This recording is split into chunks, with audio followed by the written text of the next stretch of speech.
मैं कुल गुरु हूं।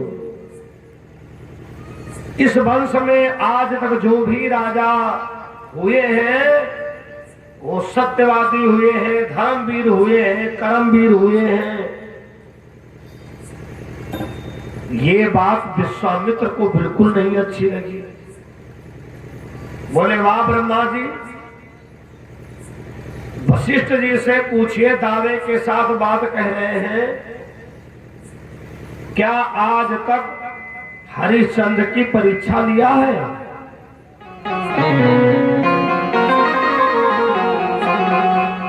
वशिष्ठ जी ने कहा, हे विश्वामित्र, हर गुरु को पता होता है हमारा शिष्य क्या है, हर पिता को पता होता है। मैं दावे के साथ में कहता हूं, अगर हरिश्चंद्र की कठिन से कठिन परीक्षा ली जाए, लेकिन फिर भी हरिश्चंद्र फेल नहीं होने वाले हैं।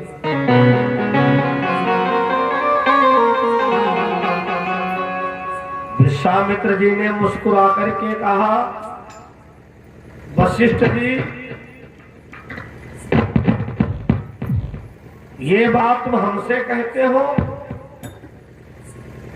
शायद जिनके बारे में हेलो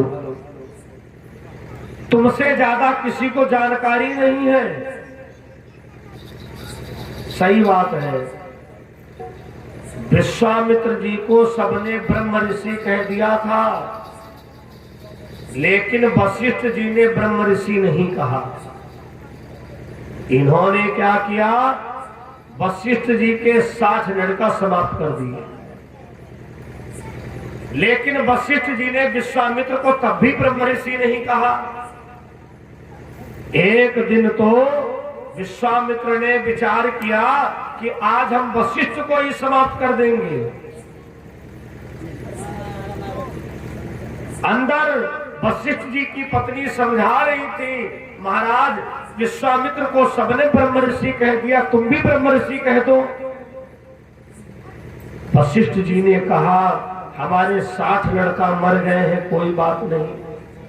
अगर विश्वामित्र हमारी भी गर्दन काट दे, हम तब भी नहीं कहेंगे, क्योंकि विश्वामित्र के अंदर अभी क्रोध है, इसलिए मैं उनको ब्रह्म ऋषि नहीं कह सकता हूं।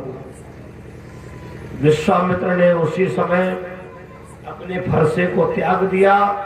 वशिष्ठ जी से कहा था, हमें नहीं पता था कि हमारे अंदर कमी है। तो विश्वामित्र जी ने इस बात की याद दिलाई, तो वशिष्ठ जी ने कहा, तुम भी तो याद कर लो, हमारे 60 लड़का मर गए थे, तब भी मैंने तुमको ब्रह्म ऋषि नहीं कहा था, तुम तो हमको मारने के लिए आए थे।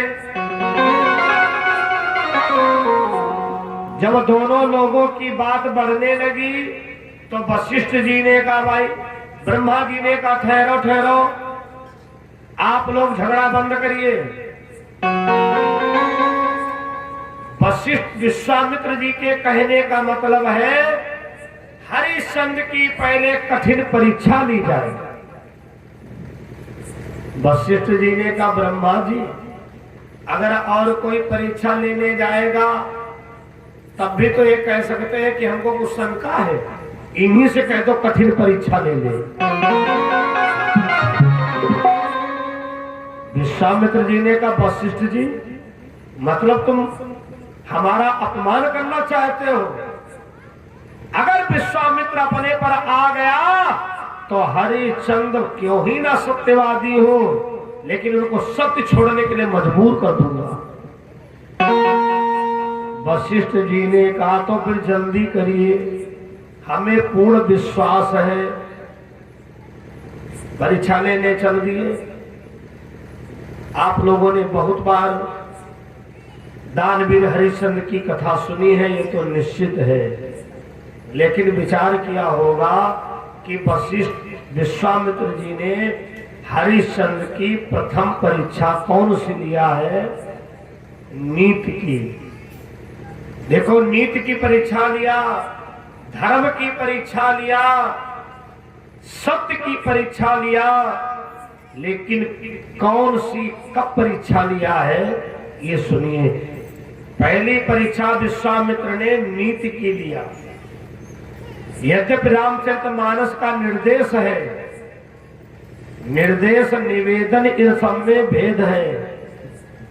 निर्देश है, वो राजा राजगद्दी का अधिकारी नहीं है, वो राजा शोचनीय है।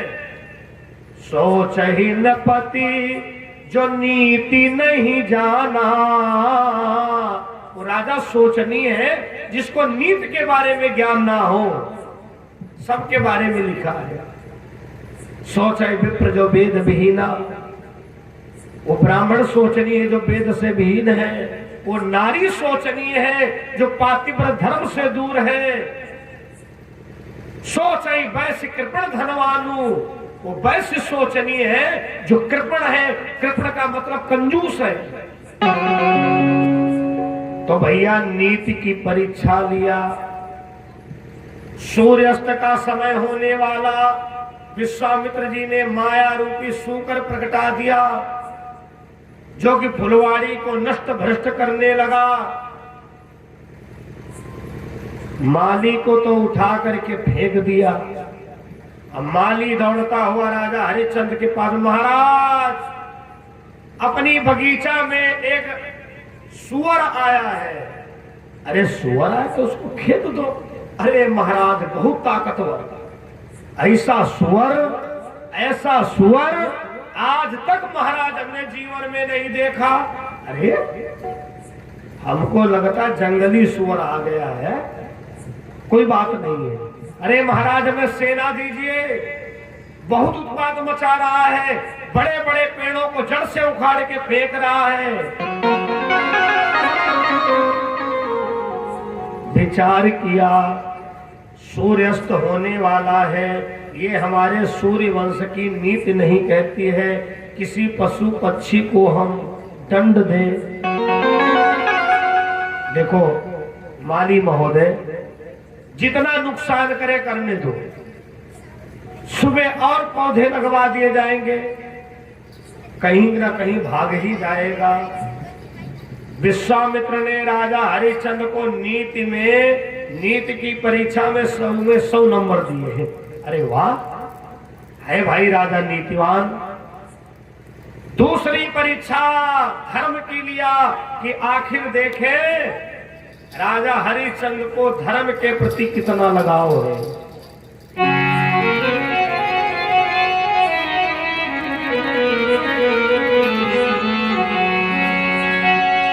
सुनता हूं दीनों की सहाय, करना है केवल काम तेरा, करना है केवल काम तेरा। धीरज ध्वज और धुरंधर हो, शुभ दान वीर है नाम तेरा।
जय हो, आपका बड़ा नाम है, आप बड़े धर्मात्मा हो।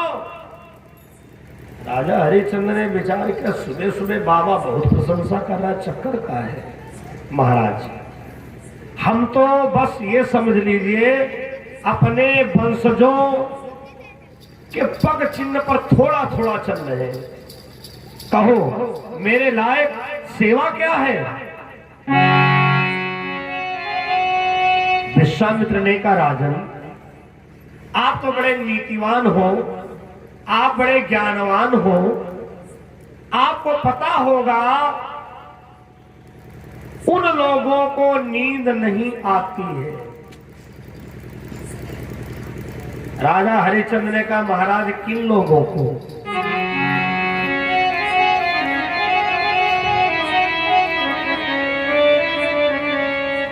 जिसके घर सर्प बसेरा हो, जिसके घर में सांप का निवास हो, बसेरा हो, अब उसी कमरा में तुम्हारी चरपैया पड़ी हो, अब काला सांप फंताने बैठा हो, अब तुमसे कह दिया जाए भाई साहब टेंशन मुक्त हुई कि सो, नींद नहीं आएगी। विश्वामित्र जी सवाल करते हैं, महाराज महाराज आप नीतिवान हो, क्या उस व्यक्ति को नींद आएगी? बोले नहीं। जिसके घर सर्प बसेरा हो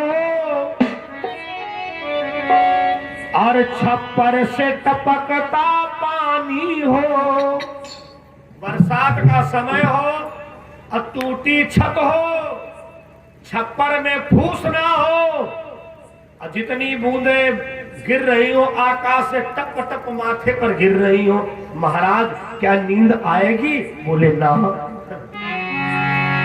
धन्य है विश्वामित्र, और उसको है नींद कहाँ आती, जिसके घर सुता सयानी हो।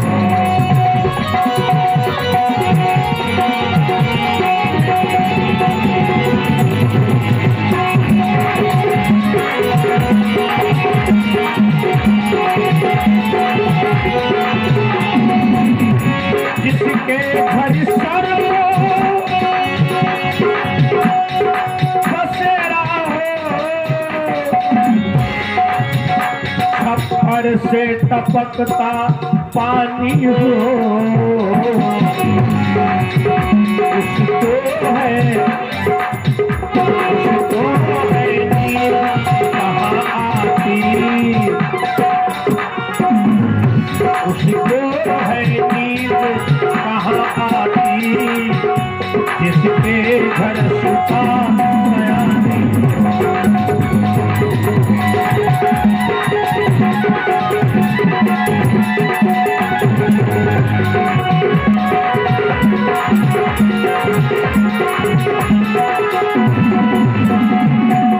विश्वामित्र ने कहा, महाराज अब बताओ, जिसके घर में धन ना हो, लड़की विवाह के योग्य हो गई हो, उस मां बाप पर क्या बीतेगी? राजा हरिश्चंद्र ने बड़ी गंभीरता में लिया, महाराज इनमें से कौन मुसीबत तुम्हारे घर में है? क्या आपका आश्रम टूटा फूटा है? बोले ना। क्या आपके घर में सर्प का निवास है? बोले ना। अब तो आखिरी सवाल बचा है, इसका मतलब महाराज आपके घर में कन्या विवाह के योग्य है? विश्वामित्र ने कहा, अरे महाराज सीधे सीधे आदेश करिए, कितने धन की जरूरत है? हम तो ये निवेदन करेंगे आप कन्या हमारी अयोध्या में लेकर के आ जाए, बड़े धूमधाम के साथ में सबसे प्रथम कन्यादान आपकी बेटी का मैं करूंगा, क्योंकि कन्यादान के समान कोई दान नहीं है। विश्वामित्र ने कहा, महाराज समाज जीने नहीं देगी, समाज के लोग यही कहेंगे, अरे राम राम राम राम, बिटिया विवाह की योग्य हुई, राजा हरिश्चंद्र ने उनकी बेटी का कन्यादान किया। नहीं महाराज, हमें आपसे दान के स्वरूप में आवश्यकता है, क्योंकि मैं संत हूं, मैं ब्राह्मण हूं, मैं दान लेने का हकदार हूं। राजा हरिश्चंद्र ने का आदेश करिए। बोले ऐसे नहीं, आप पहले हमको वचन दीजिए, तिरवाचक करिए। राजाओं की बात पर भरोसा नहीं होता। मीटिंगों में कुछ और, इलेक्शन के पहले कुछ और, इलेक्शन के बाद कुछ और। राजा हरिश्चंद्र ने कहा महाराज हम उन राजाओं में से नहीं है। रघुकुल रीति सदा चली आई, सदा चली आई, प्राण जाहि भरी बचन जाई।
रघुकुल रीति सदा चली आई, प्राण जाहि भर बचन न जाई। मैं त्रिवाचक करता हूं, जो मांगोगे वो मिलेगा, जो मांगोगे वो मिलेगा। राजा हरिश्चंद्र से विश्वामित्र ने कहा बस हमको आप 60 भार सोना दे दो।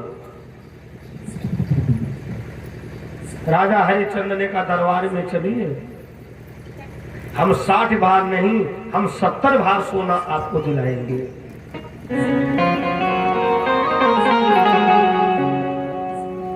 विश्वामित्र ने कहा ऐसे नहीं, पहले संकल्प करिए, दान तो बाद में करोगे, पहले संकल्प करना पड़ेगा।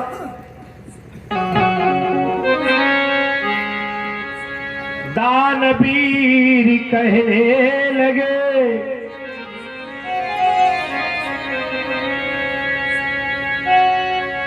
दानवीर हरिश्चंद्र ने कहा महाराज सुनिए करुणा धाम,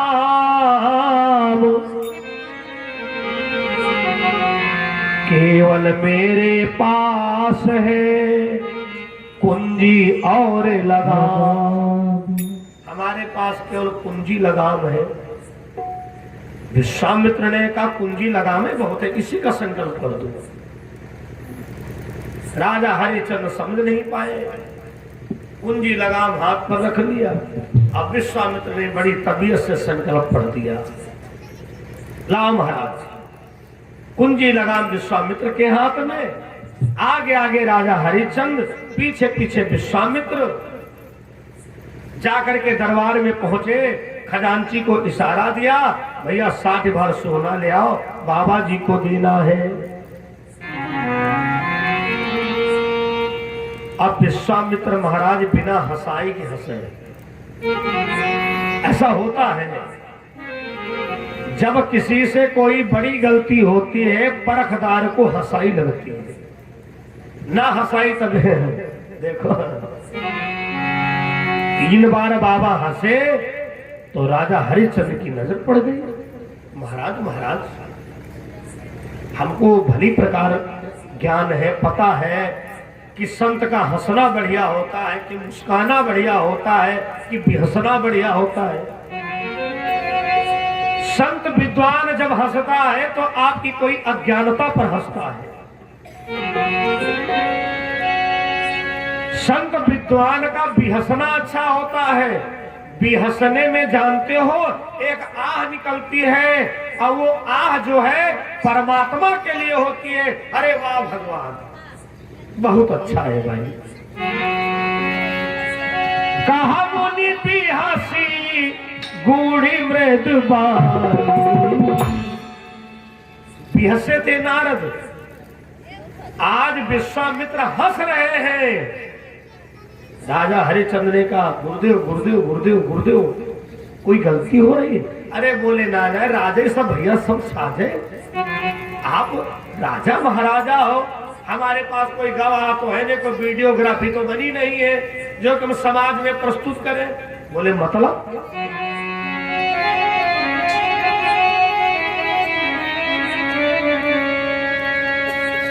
राजन ये तेरा नौकर रहा नहीं,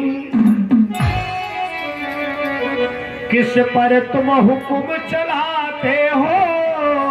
राजन, ये आपका नौकर नहीं है। नियमता अगर देखा जाए तो ये नौकर हमारा हो चुका है, क्योंकि लगाम हमारे अंडर में है। अब राजा हरिश्चंद्र की बुद्धि ठन गई, महाराज अब आगे कुछ ना बताओ, हम सब समझ गए। दौलत भी तो हमारी नहीं है, क्योंकि कुंजी तुम्हारे पास। विश्वामित्र ने कहा, हाँ राजन, लेकिन एक तुम्हारे पास ऑप्शन है। तुम कह दो कि मैंने संकल्प वकल्प कुछ नहीं किया है, भैया हम चले जाएंगे, कहीं ढिढोरा भी नहीं पीटेंगे। राजा हरिश्चंद्र समझ गए, बाबा मेरी परीक्षा लेने आया है। मुनिवर, हम ये कह दे कि संकल्प मैंने नहीं किया है। हम रघुवंशी लोग हैं, सूर्यवंशी लोग हैं, सच्चे दानी, सच्चे योद्धा, कहे करके नहीं बदलते हैं।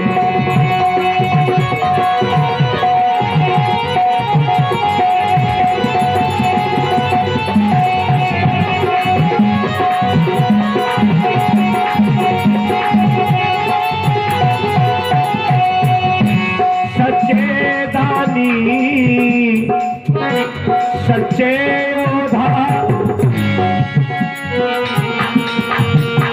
कह करके नहीं बदलते हैं। सब चला जाए या बना रहे, कह करके नहीं बदलते।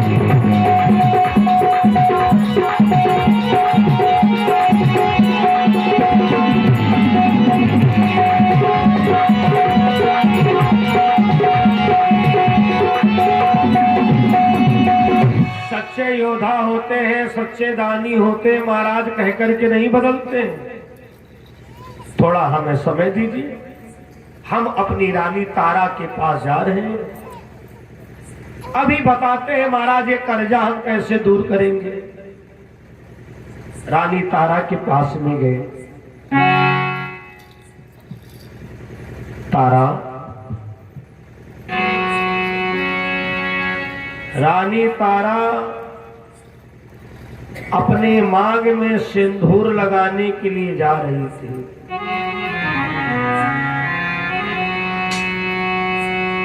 और जैसे महाराज हरिश्चंद्र को देखा,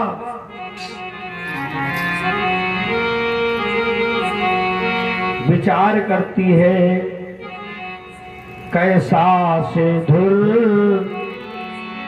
कैसी बिंदिया, सिंदूर कहाँ का साथ कहाँ।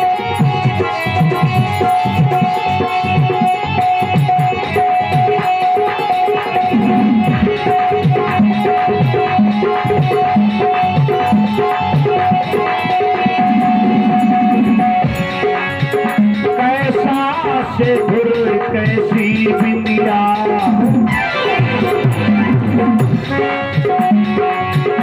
सिंदूर कहाँ का साथ कहाँ,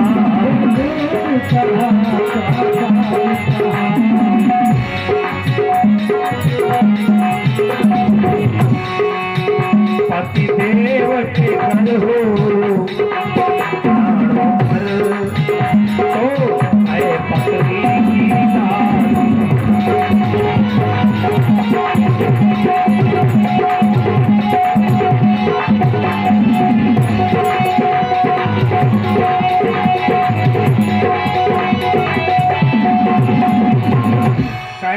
सिंदूर कैसी बिंदिया, सिंदूर कहाँ का साजी कहाँ। सिंदूरा रख दिया। महाराज राजा हरिश्चंद्र से पूछा, महाराज क्या हुआ है? तारा,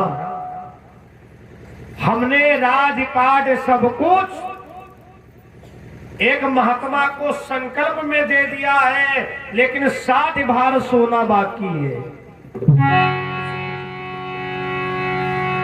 तारा ने कहा, तो स्वामी इसमें चिंता करने की क्या बात है, कहीं चल करके हमें बेच दो, अपने बेटे को बेच दो, और तब भी अगर ना पूरा हो पाए तो स्वयं बिक जाना।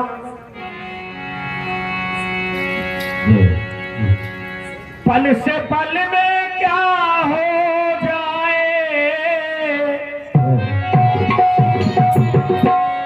इस मिट्टी बने शरीर का कोई पता नहीं तकदीर का।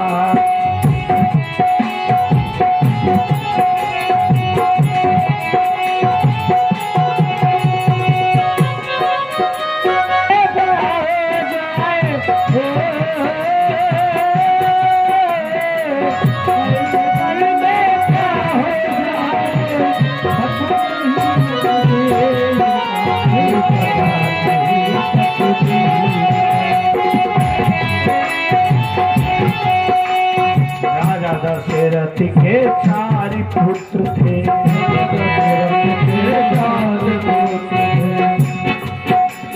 राम लखन सिया बन को गए थे, राम लखन सिया बन को गए थे।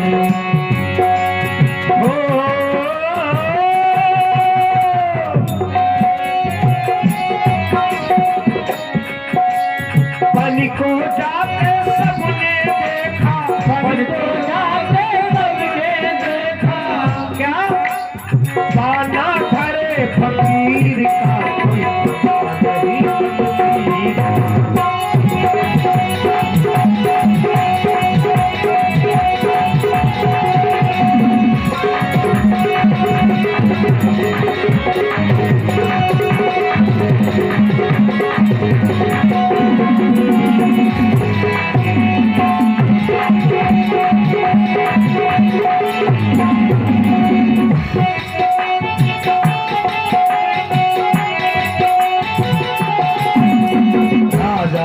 समझे वो दानी, काशी की गए तीनों प्राणी,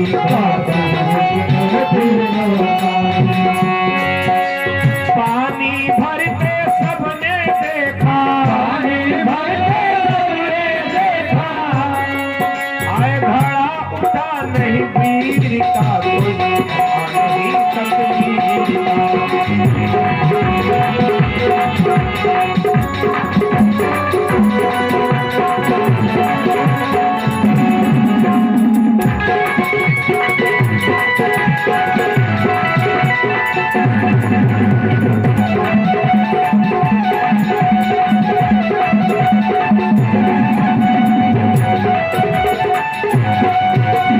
राजा मोर ध्वज थे दानी, राजा मोर ध्वज थे दानी, राजा मोर ध्वज थे दानी, आरती थे राजा रानी, आरती थे राजा रानी, आरती थे राजा रानी, आरती थे राजा रानी। आरा चलाते सबने देखा, आरा चलाने चलते देखा, नैन बहे जलंधीर का कोई पता नहीं तकदीर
चलो हमें कहीं चल करके बेच दो। रोहित कुमार ने सुना, पिताजी पिताजी पिताजी हमें चल करके कहीं बेच दो। तीनों लोग दरबार में आए। अयोध्या में ढिंढोरा पीट दिया गया। राजा हरिश्चंद्र 60 भार सोना के कारण आज बिकने जा रहे हैं। अवध की प्रजा अपने अपने वहां से कुंटलों सोना लेकर के आई है। कोई पोटली में लाया, कोई बोरी में लाया, कोई लढ़िया में लाया। विश्वामित्र सोचे अब तो हमको प्लानिंग बदलनी पड़ेगी, वरना गड़बड़ हो जाएगा। वारे जनता इतना प्रजा चाहती है, वरना प्रजा के लिए राजा को बहुत जतन करना पड़ता है। जब 4 साल बीत जाते, 5वां साल लग जाता है तो कायदे से हालचाल पूछना शुरू हो जाता है। और भैया कौन दिक्कत तो ना है, समझ जाओ इलेक्शन करीब बढ़े हैं। लेकिन वारे प्रजा। उसी समय पर राजा हरिश्चंद्र के सामने विश्वामित्र ने कहा, राजन अपनी प्रजा पर यहाँ के गद्दीधर विश्वामित्र महाराज हैं। तुम लोग मिट्टी भी किसी को नहीं दे सकते हो इनकी बिना अनुमति के। विश्वामित्र ने आदेश दे ही दिया, अवधवासियों ये रघुकुल वंश की परीक्षा है। क्या तुम लोग नहीं चाहते हो कि हमारा राजा पास हो जाए? बोले हाँ ये तो चाहते हैं। तो बोले चुपचाप अपना अपना सोना चांदी घर लेकर के जाओ, इनको मिट्टी भी नहीं दे सकते हो। राजा हरिश्चंद्र ने सबसे निवेदन किया और इधर रोहित कुमार, रानी तारा और स्वयं काशी के लिए प्रस्थान करते हैं।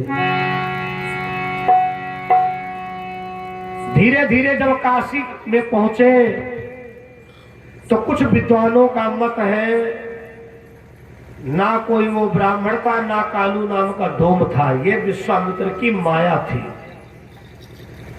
2 मायावी लोगों को वहां पर प्रकट किया और आकर के दोनों बातचीत करने लगे। ब्राह्मण ने कहा, बाबा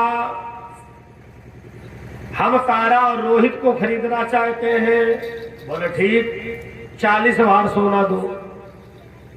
कालू नाम के डोम ने कहा, हमको एक पुरुष की जरूरत है तो हम इनको लेना चाहते। बोले 20 भार सोना लाओ। तीनों लोग बिक गए। कालू नाम के डोम ने हरिश्चंद्र को काम दिया है कि तुमको रोजाना गंगा जी से जल भर के लाना है। यही काम तारा को दिया गया है और रोहित को काम दिया गया है, तुम रोजाना पूजन के लिए फूल लाओगे। बड़े भजनानंदी हैं, दिन भर काम करते, शाम को भोजन बनाते हैं और जब थाली परोसते तो विश्वामित्र जी कोई ना कोई भेष बना, महाराज हमें बहुत भूख लगी है, आज 15 दिन हो गए अन्न के दर्शन नहीं किए। हरिश्चंद्र विचार करते हम तो 4 दिन से नहीं भोजन किए, ले जाओ बाबा खाओ जाके। धीरे धीरे राजा हरिश्चंद्र की ये हालत हो गई है कि चलना मुश्किल है। आज गंगा जी में घड़ा नहीं उठ रहा था। क्या करूं भगवान? तब तक सामने तारा नजर आ गई। हरिश्चंद्र ने आवाज दिया,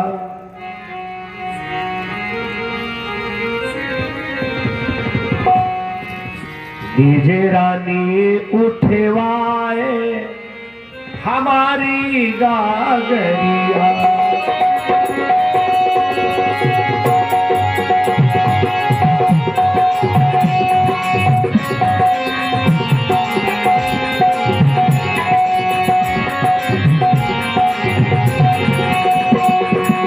दीजे रानी उठवाए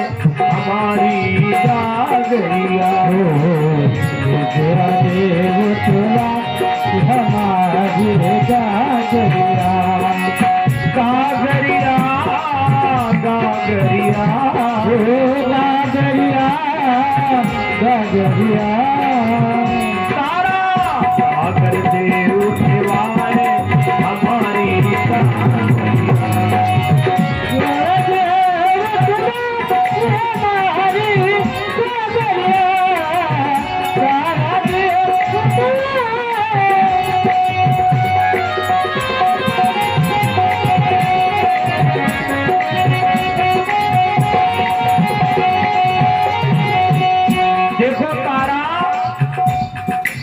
भूखो मरूं अन्न नहीं खाऊं, भूखो मरूं अन्न नहीं खाऊं,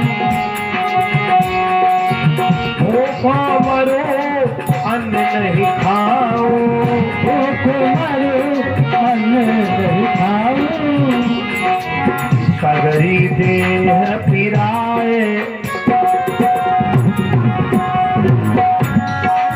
सगरी देह पिराए चलत माँ जागरिया, सगरी देह पिरा चलत माँ जागरिया।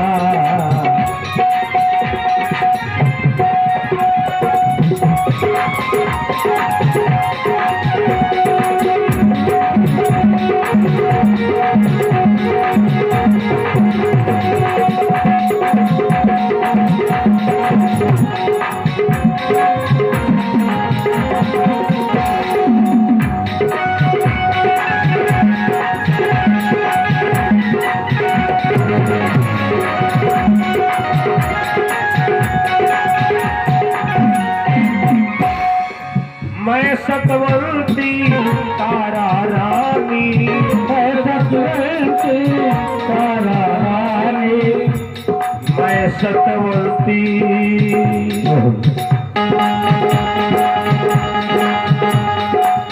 तारा रानी, मैं सतवंती तारा रानी, मैं सतवंती तारा रानी, मैं सतवंती तारा रानी, मैं सतवंती तारा रानी, पंडित जी का भरती हूँ पानी, पंडित जी का भरती हूँ पानी, कैसे उठवाए,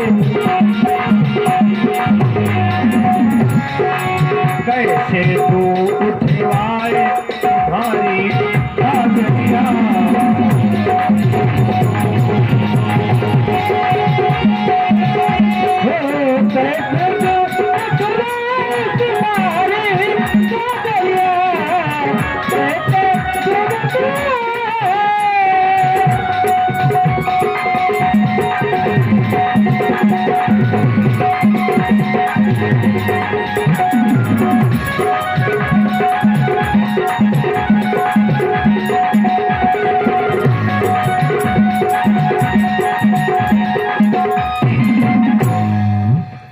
राजा हरिश्चंद्र ने कहा तारा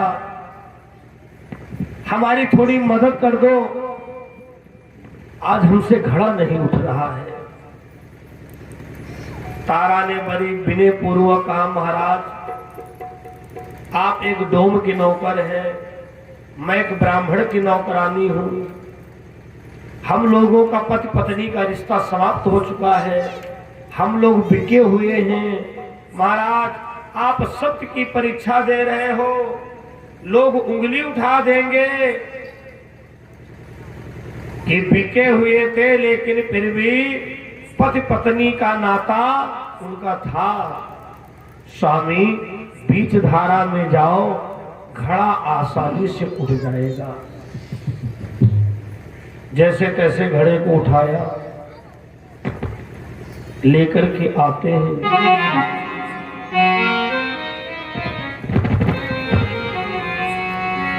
कालू नाम के डोम ने विचार किया, अब हरिश्चंद्र को हम ऐसा काम दें जो कि एक जगह बैठा रहे और इसकी ड्यूटी भी पूरी हो जाए।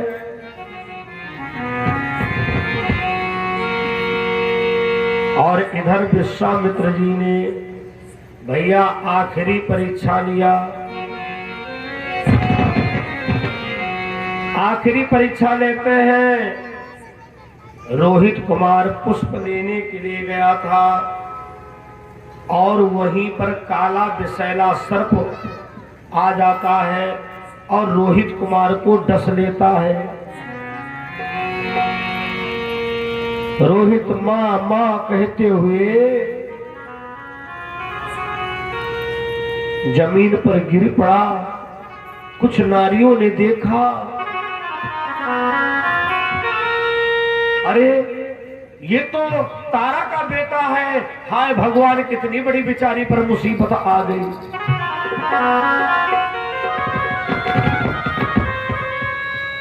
दौड़ती हुई गई, अरे तारा तेरे लाल को सर्प ने डस लिया है।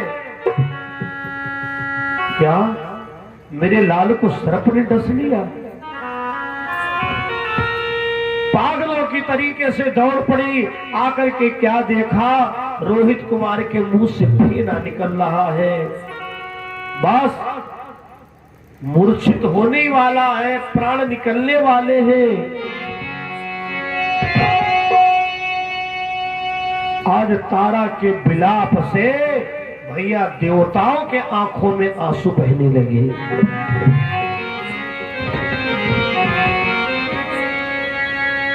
ओ सृष्टि रचयिता ब्रह्मा जी,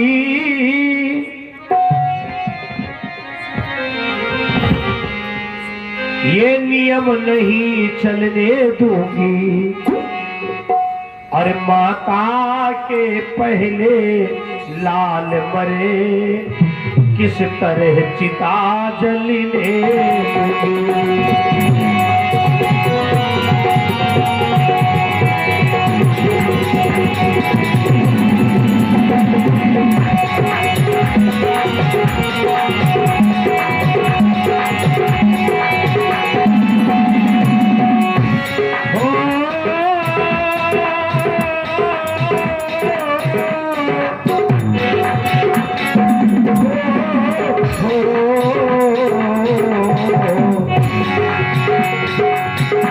माता के आगे चिता जले, ये चिता नहीं जलने दूंगी।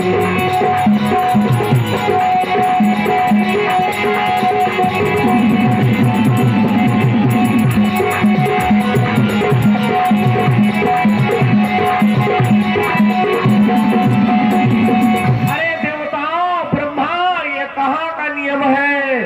और अपने लाल को लेकर के मरघट की ओर पहुंची।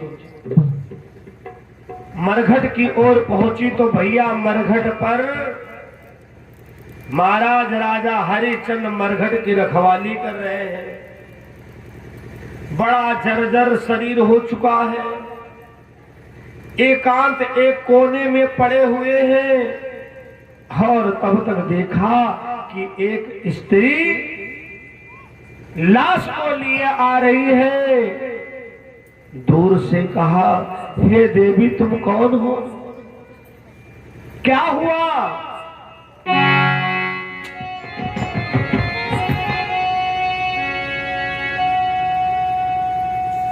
महाराज हरिश चंद्र की दासी हूं।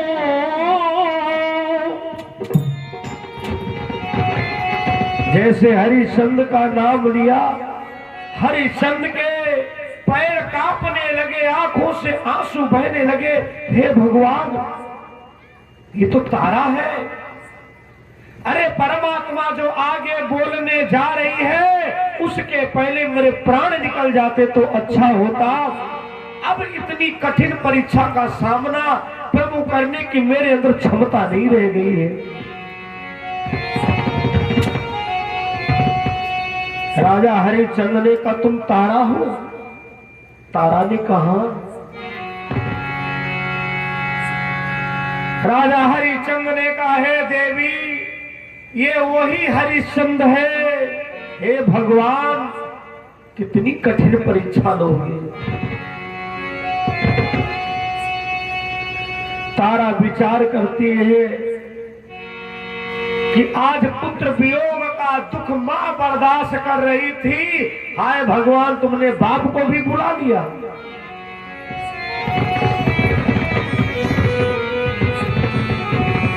राजा हरिश्चंद्र ने कहा, तारा बहुत धर्म संकट में हूं, तुम्हें अपने पुत्र को ठिकाने लगाना है और हमें अपने मालिक को जवाब देना है। मेरे मालिक का आदेश है, जब तक कोई कर का टका ना दे दे तब तक मरघट पे लाश किसी को मत जलाने देना।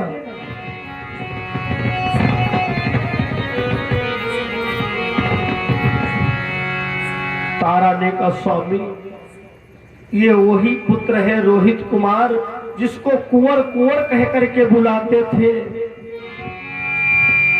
हरिश्चंद्र ने अपने हृदय को मजबूत किया और कहा, तारा मैं कालू का तासरी है मरघट मेरो पासरी, कर का टका तो दे दे पहले फिर जलाना लाशरी।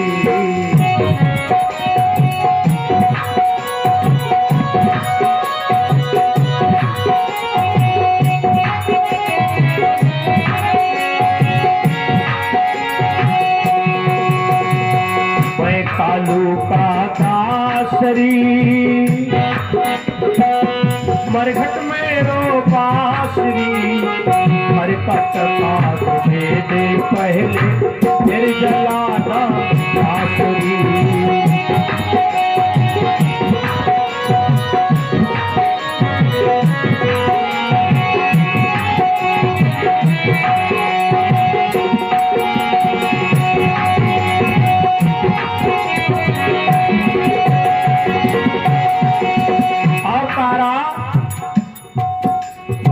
मरी हुई मिट्टी से तारा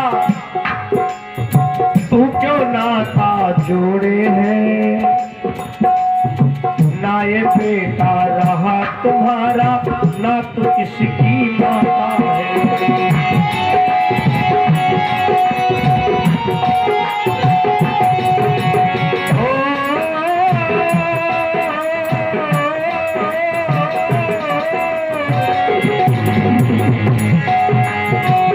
ये बेटा रहा तुम्हारा ना किसकी माता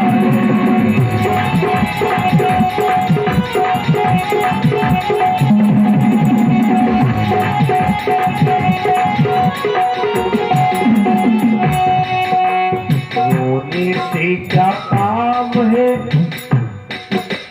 हुआ स्वर्ग में वास है। रोने से क्या काम है, हुआ करकट काट दे के पहले फिर जलाना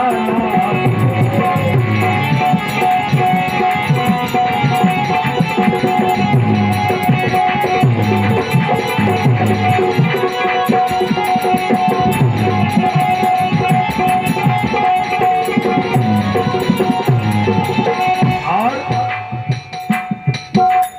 करे उस दिन की याद प्रिया,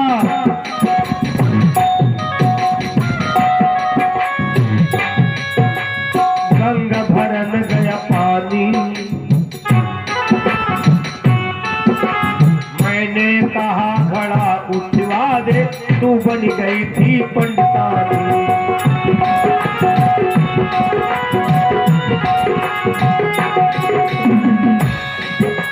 कर उस दिन की याद तुतिरिया, गंगा भरन गया पानी।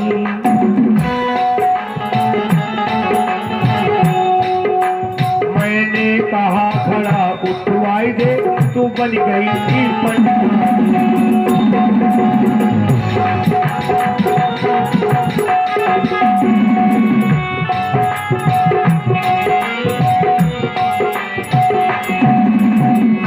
युगन तक नाम रे रहे अवधपुर ग्राम रे, युगन तक नाम रे रहे धाम रे। करकट का तुझे के पहले फिर जलाना नाम रे।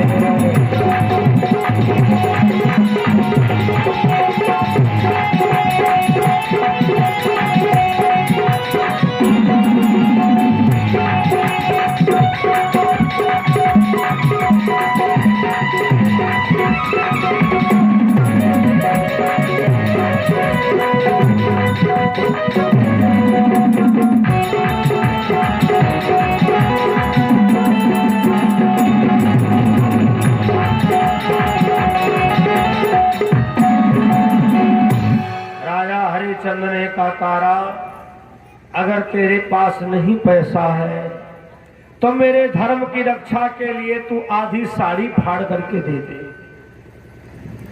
विश्वामित्र ने यहां पर और कठिन परीक्षा लिया। माया रूपी डाकिनी पिशाचनी भूत प्रेत आ गए, छीन रहे हैं। अरे तारा हमें दे दो, हम लोग खा डालें। क्या करोगी जला के, क्या करोगी नदी में प्रवाह करके, क्या करोगे जमीन में दफना के। तारा अपने बच्चे को लेकर मंदिर के अंदर भाग जाती है। जैसे ही अपनी साड़ी को फाड़ना चाहा, उसी समय ब्रह्मा, विष्णु, महेश, गुरु वशिष्ठ और विश्वामित्र जय जयकार होने लगी। धन्य हो राजा हरिश्चंद्र, धन्य हो। वास्तव में तुम सत्यवादी हो। आप परीक्षा में पास हो गए। राजा हरिश्चंद्र ने कहा अभी लगता कुछ बाकी है। राजपाट चला गया, रानी बिक गई, बेटा बिक गया, हम बिक गए, और लड़का हमारा मरा पड़ा है। तुम कह रहे तुम्हारी जीत हो गई। चलिए विमान तैयार खड़ा, सुरपुर का राज करो राजनो। सुकुमार सलह ने रोहित को भारत का ताज धरो राजन। महाराज ना तुम्हारा बेटा मरा है, ना तुम बिके हो। चलिए आपके लिए सत्यलोक का निर्माण किया गया है। विश्वामित्र से राजा हरिश्चंद्र ने कहा महाराज समझे नहीं। विश्वामित्र ने कहा आपका बेटा मरे नहीं है, ना कोई ये डोम है, ना कोई ब्राह्मण। वो दोनों व्यक्ति एक लाल लाल गोलाकार शक्ति में परिवर्तित हो गए। देवताओं ने कहा विश्वामित्र अब मान रहे हो कि नहीं मान रहे हो? बोले अब तुम 100 में 200 नंबर दे रहे हैं। चलिए विमान तैयार खड़ा, असुरपुर का राज करो राजन।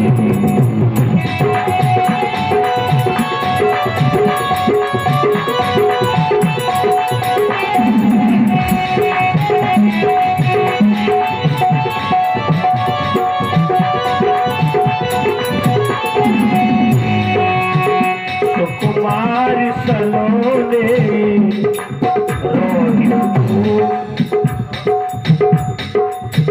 सुकुमार सलोने रोहित को भारत का ताज धरो।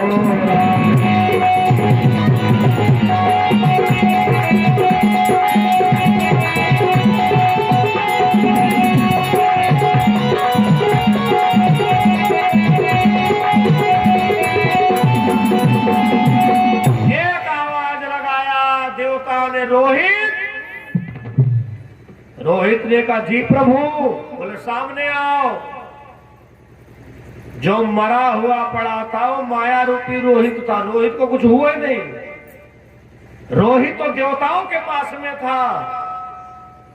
राजा हरिश्चंद्र चरणों में गिर पड़े, महाराज अब एक हमको वचन दीजिए, आज के बाद हमारी जैसी किसी की परीक्षा मत लेना, वरना हो सकता है डगमगा जाए। उसी जगह पर रोहित कुमार का राज तिलक किया गया। रोहित कुमार अयोध्या में आकर के राज्य संभालते हैं। सतवंती तारा, महाराज हरिश्चंद्र विमान में बैठकर उस सत्यलोक को प्रस्थान किया।